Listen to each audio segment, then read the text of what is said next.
તાર મમ્મીનું નામ શું? ધાનીબેન. આખું નામ? ધાનીબેન ટપુભાઈ સાગઠિયા. કયું ગામ? ગામ મેલાણ. તમારા મમ્મીને શું તકલીફ શું હતી? પગની તકલીફ હતી તો 6 મહિના થયા છે. 6 મહિનાથી આ પગનો દુખાવો હતો. એક જ પગમાં દુખતું ને? એક જ પગમાં. કેવું દુખતું? કેવું માજી? અરે એ વાત જવા દો એટલે કઈ કયો તો ખરી કેવું દુખતું?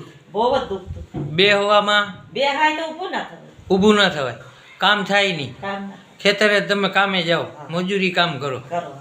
અને દુખાવો બહુ થાય. બહુ થાય. ચમચી લેવી હોય તો તમને એમ થાય કે મારે ઊભું થઈને નથી લેવી. નથી ચાલવું. હા. એટલો બધો દુખાવો થતો ને 6 મહિનાથી આ દુખાવો થતો. હા, હા, પછી તમારો છોકરાએ મને ફોન કર્યો હા. અને તમે અહીં બતાવવા આવ્યા. હા, આજ તમારો બીજો ધક્કો છે. હા. પેલો ધક્કો તમે 8 દી પહેલા ખાધો હતો. ખાતો. 8 દી પહેલા તમે ધક્કો અહીંયા ખાય અને તમે બીજે દિવસે ઘરેથી બધું કામ કરવા માંડ્યા. હા, હવે ખેતરે જાઓ, હા. બેહો ને ઊભા થાવ દુખતું નથી. ના. હવે બધું રેડી થઈ ગયું. રેડી. તો આટલું બધું ઝડપી અને વગર દવાઈ હા.